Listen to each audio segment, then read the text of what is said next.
Drama serial माँ नहीं सासू में की अगली किस्त में आप देखेंगे कि अरूज मेहरीन को सब हकीकत बता देती है, जिस पर मेहरीन यकीन नहीं कर पाती और वो अरूज को कहती है कि मुझे नसीमा बेगम के पास ले जाओ। तो अरूज उन्हें नसीमा बेगम के पास लेकर जाती है, जहां पर मेहरीन नसीमा बेगम को कहती है कि आपको वो बच्ची कब और कहां मिली थी और उसने कौन से कपड़े पहने हुए थे, वो मुझे सब कुछ दिखाए।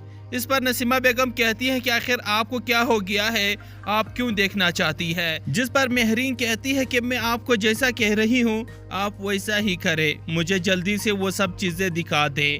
यह सुनकर नसीमा बेगम जल्दी से वो सारी चीजें ले आती है जो कि उन्हें उस बच्ची के पास से मिली थी।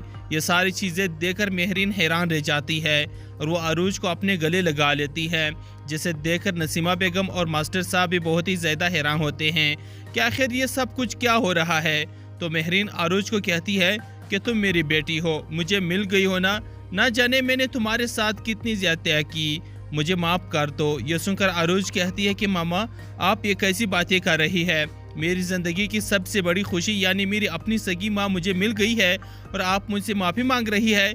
अरूज भी मेहरीन को गले लगा लेती है, जिसके बाद मेहरीन मास्टर साहब और नसीमा बेगम से कहती है कि आप लोगों ने मेरे अरूज का इतना ख्याल रखा, मैं आपका कैसा शुक्रिया अदा करूं। यह सुनकर मास्टर साहब कहते हैं कि यह हमारी बेटी है और हमने इसे बड़े लाड और प्यार से पाला है, अब हमें यकीन है कि आप भी अरूज का बहुत ही ज़्यादा ख्याल रखेगी।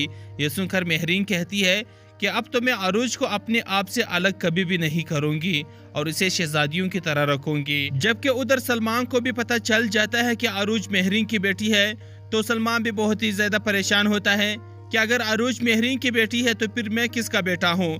ये सोच सोच कर वो पागल हो जाता है और फिर उसके बाद शहज़ाद बेगम उसके पास आ जाती है और आखिर उसे भी बता देती है कि तुम मेरे बेटे हो और किस तरह हमने तुम्हें मेहरीन की गोद में डाला। लेकिन शहज़ाद बेगम ये नहीं बताती कि हमने तुम्हें मेहरीन को किस मकसद के लिए दिया था। तो जी दोस्तों, आप लोगों को क्या लगता है कि जब सलमान के सामने शहज़ाद बेगम और इदरीस साहब की हकीकत आएगी कि ये दोनों किस कदर लालची और खुदगर्ज लोग हैं और किस मकसद के लिए उसे मेहरीन के हवाले किया था, तो फिर क्या सलमान इन दोनों को माफ कर देगा या नहीं? कमेंट करके अपनी राय का इजहार जरूर करें। वीडियो को लाइक एंड शेयर करना ना भूलिए एंड थैंक्स फॉर वॉचिंग।